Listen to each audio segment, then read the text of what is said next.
Hello metalheads, let's talk about metal. A lot of you that are following me know that I did a lot of shorts for the 25th anniversary of albums from the 1999 year, and I decided to close that up with the beginning of the new year with a top 20 favorite album from that year. Yeah, that's a lot of record to talk about. So I want to wish you a fucking metal banger of a year and to just stay open to discover new things, old and new. So let's start with that list of my favorite 20 albums from 1999. The first one is Rapture from Finland with the album Futile. I love the simplicity of this one and how memorably melancholic are the melodies on this one on guitar, and the contrast with the very deep growl vocals is magnificent to me. It's a very underrated album. It's very simplistic, but at the same time it will show you some of the best melodic death doom metal ever. Next one, number 19, it will be Summoning with the album Stronghold, an amazing atmospheric black metal album. I love the unique percussion on this one and the epic, majestic keyboards arrangement and the black metal riffs thrown here and there. It's really cool, and the vocal is really gnarly, very distinctive. So that's a whole package. You look at the cover art of the album, and you know what you will get. Yes, amazing. Next one is Necrofages from Germany with Onset to Putrefaction, a very technical death metal album, especially for 1999. The soloing here is like mixing death metal with neoclassical music. It was really nice from Mohammed Swigsmez. Is that how we pronounce that? I never know. Tell me how to pronounce his last name. His guitar playing is out of this world. He composed all the album by himself. It's a drum machine playing. He composed that too. But it sounds really good. I don't mind really the next one, Epitaph, will sound a little bit better for sure. But the compositions are really nice. It's a really banger of an album.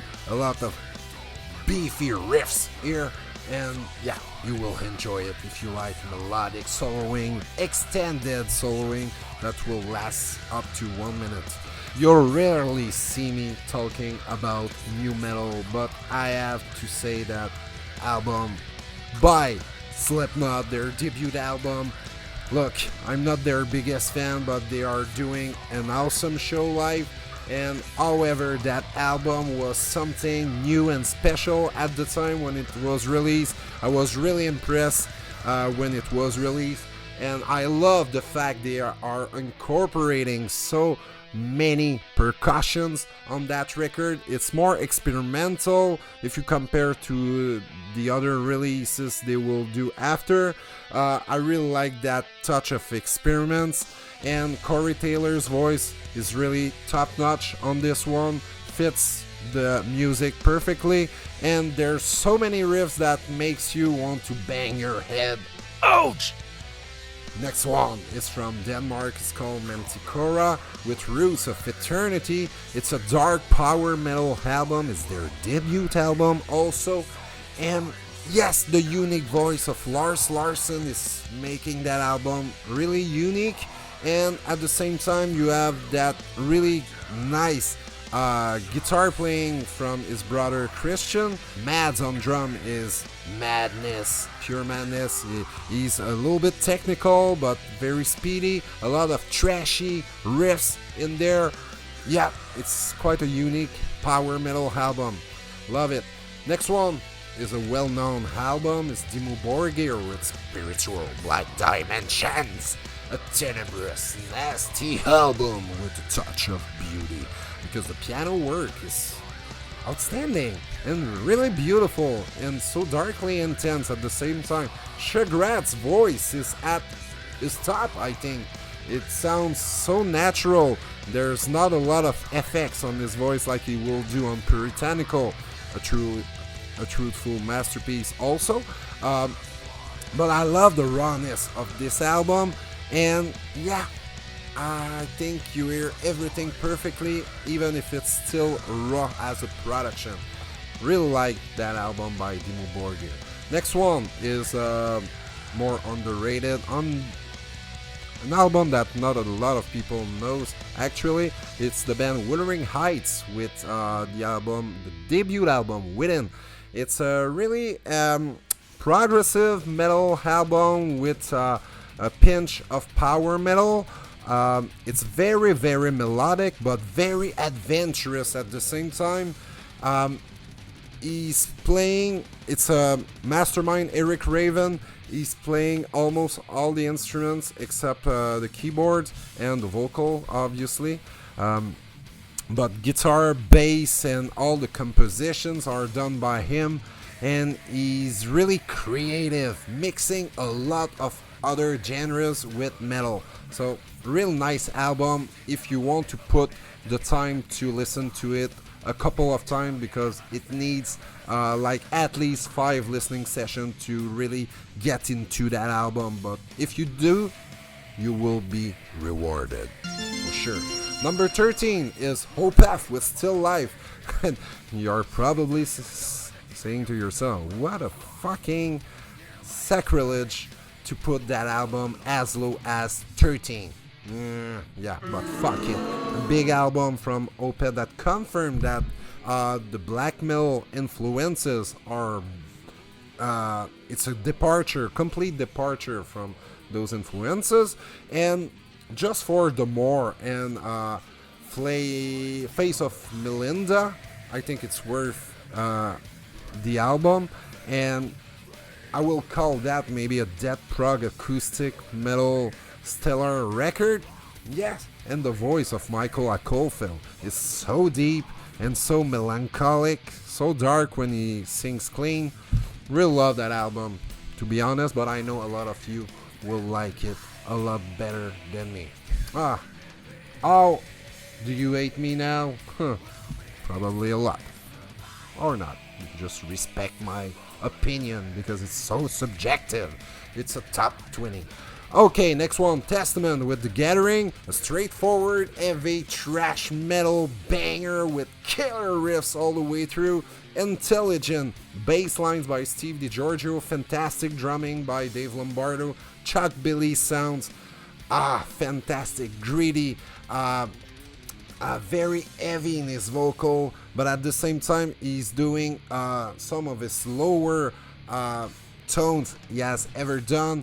Skolnick is not on that record, but Eric Peterson and James Murphy are handling all the guitars, and the number of quality riffs that you got on this album, oh my god, it's from start to finish. So great album. Next one is a band from Quebec, Canada.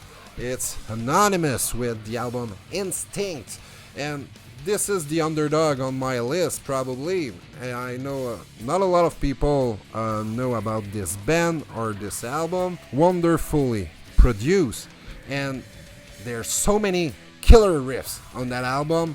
Listen to that, seriously. It's a thrash metal banger with a lot of melodic parts. They are singing, there are 2 vocalists singing in 3 different languages. It's quite unique for thrash metal, and I really love the quality of the melodies, and the solos are really good, not over long, just the right amount of everything. And Carlos Araya on drums is doing always the perfect drum beat to put the riffs to the next level. Yeah. So, maybe it's time to like that video if you want it. If you're still here, there's 10 more albums to say. So let's go with the top 10.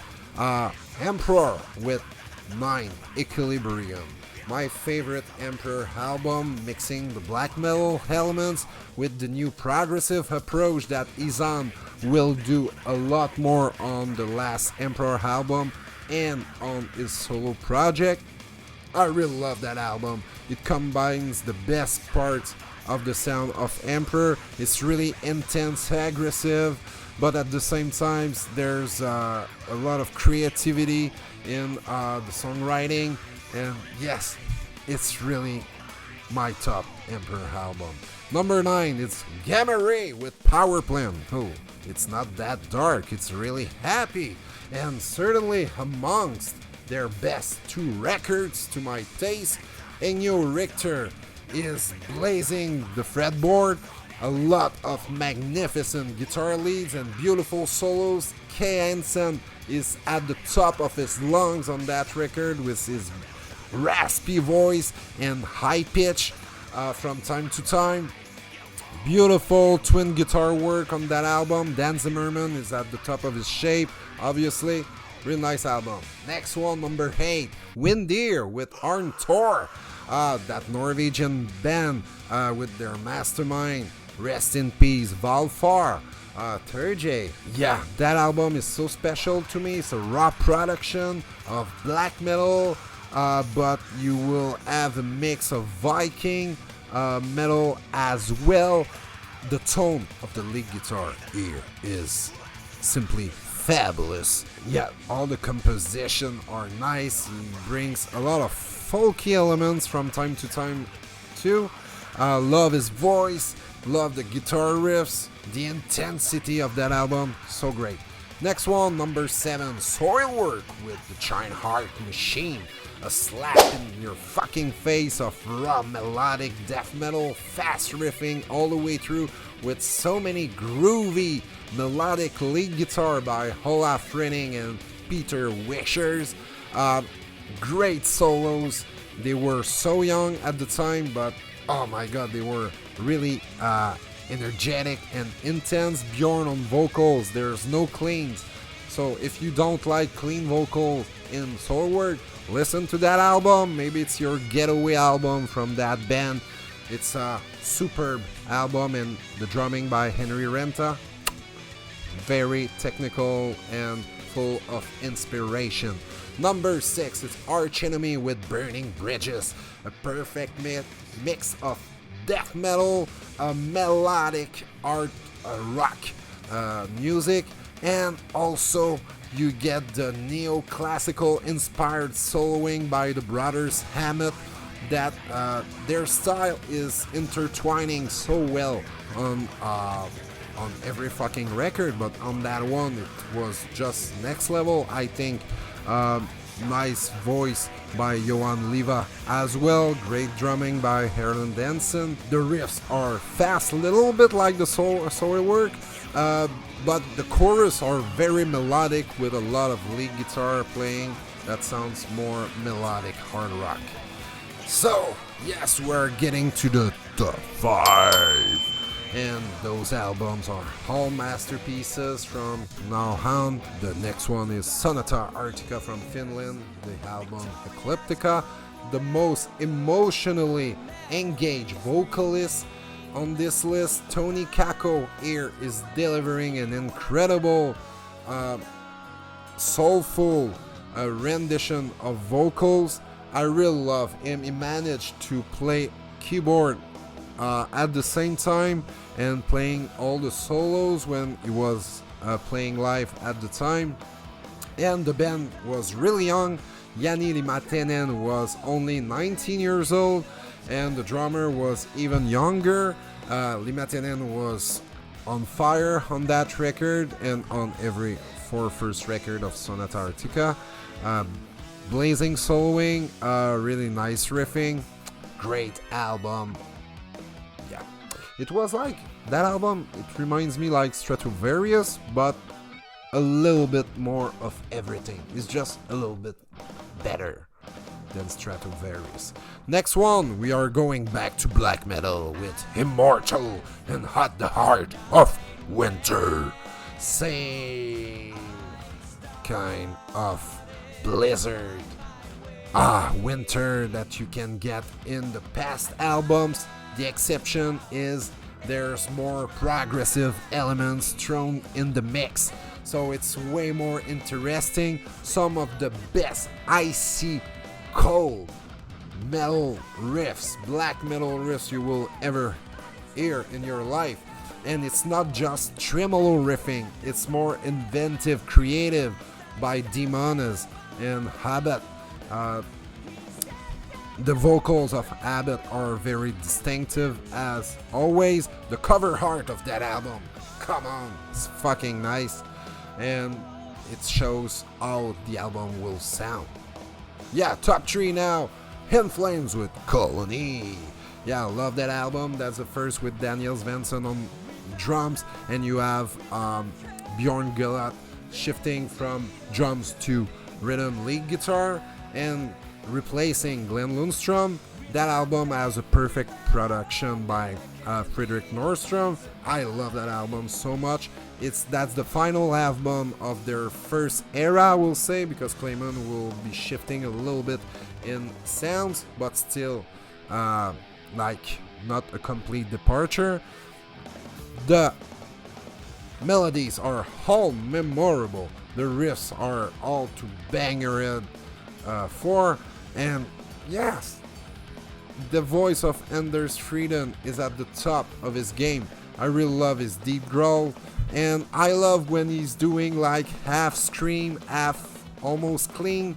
It wasn't like it's way better than what he will be doing like on in the 2010 in my point of view. Number 2, that could be number 1, but it's number 2. It's just by a little I don't know what. His Dream Theater with Metropolis Part 2. An incredible history in words and in music. The album transcends completely musicality. It could have been first, like I said, and Petrucci here hits you with punchy riffs, with memorable lead guitar playing, with shredding solos that are really inspired with a lot of technicality. Mike Portnoy has the best sound he has ever had, and maybe the best drum sound I ever heard. Really reminiscent to Neil Peart, I think. Also, he's showing all the tricks he had in his bag. Jordan Rudess is his first album. The clean piano parts are so nice, but he's a fucking wizard with his madness on keyboards also. John Mayung, solid bass playing, and that's my favorite album vocally by James Labrie. So what a truly beautiful masterpiece that I'm listening now for 25 years and I can't get enough of it. Number 1 is Children of Bodom, 8-Breeder, because I love so much that album, one of my favorite band ever, and definitely one of my favorite album ever. Just an incredible tour de force of guitar playing by Alexi Leo. Rest in peace. Yeah, the anniversary was of his death was on December 30. Yeah, he was a true genius to me. I know the band since the first album, and that one was a big step up after Something Wild. Truly magnificent composition that transcends the death metal with neoclassical, and but not like Necrofages. It's even more melodic. There's beautiful lead guitar playing, but incredibly melodic guitar solos, and his voice on that album is more on the black metal side. I love it so much. So yes, that's why it's my favorite album from 1999. And now I want to talk quickly. I'm keeping you for like 2-3 minutes. Stay there. Alive in Athens by Ice Third, I think is a live album worth mentioning. I don't want to do a full 1999 top of live albums, but that one is so good. Every single song is better live than it was on their respective albums. Also, best instrumental album, Liquid Tension Experiment 2, When the Water Breaks. My god, The Accident, Acid Rain, those tracks are amongst the best fucking instrumental track ever made. If you like Dream Theater, 3 of the players are in Dream Theater, so yeah, you get the package. Honorable mentions, really quickly: Secret Sphere with Mistress of the Shadowlight, Control Denied with The Fragile Heart of Existence, Merciful Fate with 9, Demon and Wizards with their eponymous album, Dark Tranquility with Projector, Angel Corpse, and I fucking forget the name of the album. Okay, next one, Anathema with Judgment, Dan Suano with Moon Tower. What a nice, unique album. Got Dethroned with Bloody Blasphemy, Marduk with Panzer Division Marduk. There's just one blast beat for like 35 minutes in that album, and I had the chance to see them play it entirely in November. It was fucking crazy live. Luca Turi with King of the Nordic Twilight. Real nice side project by the mastermind of Rhapsody back then. And Camelot with The Fourth Legacy. So, I hope you enjoyed that top 20 of 1999. What you want me to do next? I have plenty of material coming, but I will travel a lot mid-January up to the second week of February. I will try to pre-record some material.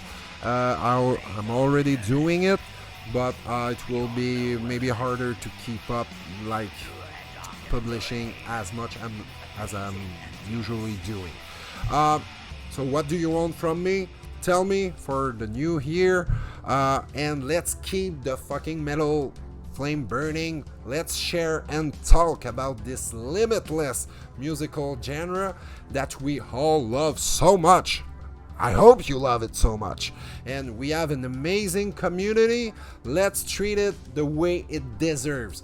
And stay curious, metalheads. And I will say, cheers to you.